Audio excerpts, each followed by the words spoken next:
শুনুন, মানুষের কথা শুনুন। নীরব হন সবাই। মানবতার আদালত বসিতেছে। এই আদালত কোন রাষ্ট্রের নয়। এই আদালতের বিচারক ইতিহাস। এই আদালতের সাক্ষী মানুষ।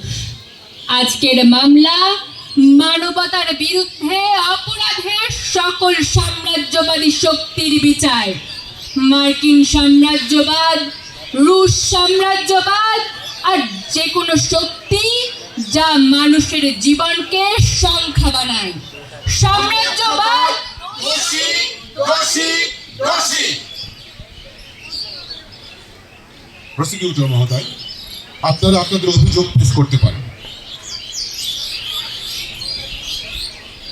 মহামান্য বিচারক, আমরা কোনো জাতিকে অভিযুক্ত করছি না, আমরা একটি কাঠামোকে অভিযুক্ত করছি, সাম্রাজ্যবাদকে।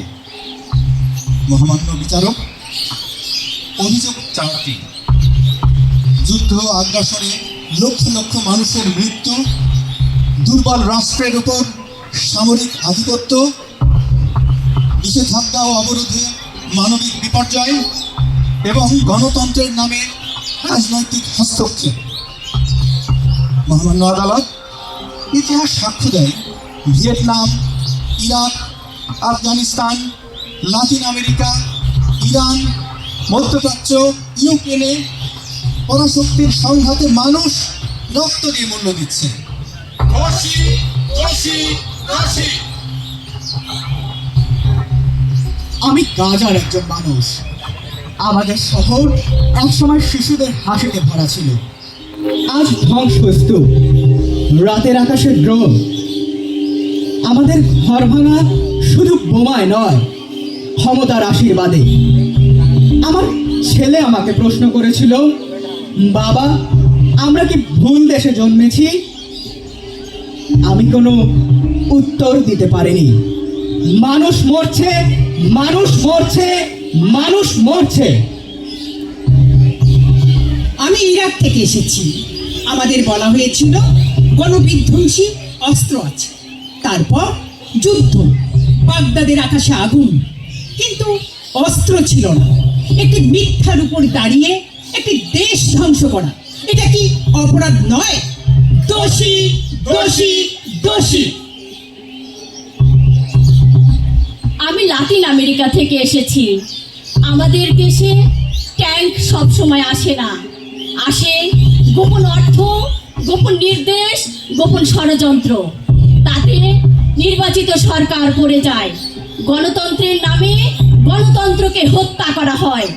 আমরাও শোষিতদের একজন। সাম্রাজ্যবাদ দোষী, দোষী, দোষী। আমি ইউক্রেন থেকে এসেছি। আমার শহরে ছিল স্কুল, বাজার, সাধারণ জীবন। আজ আজ শুধু সাইরেন, ধ্বংস আর পলায়ন। যুদ্ধ শুধু সীমান্তে হয় না, এটি ঢুকে পড়ে মানুষের ঘরে। শক্তির খেলায় আমরা হয়ে যাই মানচিত্র, একটি সংখ্যা। আমি জানতে চাই, এই মৃত্যু কার জন্য? মানুষ, মানুষের, মানুষের। মহামান্য আদালত, বিশ্ব রাজনীতি ভীষণ জটিল। কখনো যুদ্ধ হয় স্বৈরাচারকে রুখে দিতে, কখনো কখনো হস্তক্ষেপ হয় গণতন্ত্র রক্ষায়। মহামান্য আদালত, সবকিছু কি এক চোখে দেখা যায়? মহামান্য আদালত, প্রশ্ন একটাই, শক্তিকার মরে কে? যে পতাকার নামে যুদ্ধ হোক, যদি মানুষ মরে তাহলে সেই শক্তি দায়ী। মহামান্য আদালত, যুদ্ধ আর কিছুই নয়, সংগঠিত হত্যা। মানুষের মৃত্যুই এর বড় প্রমাণ। দোষী, দোষী, দোষী। ধন্যবাদ প্রসিকিউটর মহোদয়। এই আদালত বিচার করছে সকল সাম্রাজ্যবাদী শক্তির। ভিয়েতনাম থেকে ইরাক, লাতিন আমেরিকা থেকে ইউক্রেন অথবা ইরান। ইতিহাস শুধু জায়গা বদলায়, অত্যাচারের ভাষা বদলায় না। যে শক্তি যুদ্ধকে ব্যবসা বানায়, মানুষকে সংখ্যা বানায়, পৃথিবীকে দখলের মানচিত্রে ভাগ করে, সে শক্তি হোক মার্কিন, হোক রুশ বা অন্য কোনো সাম্রাজ্য, মানবতার বিরুদ্ধে তারা অপরাধী। অতএব মানবতার আদালত ঘোষণা করছে সকল সাম্রাজ্যবাদী শক্তির মৃত্যুদণ্ড। মৃত্যু, মৃত্যু। সাম্রাজ্যবাদ ধ্বংস হোক, যুদ্ধ বন্ধ হোক।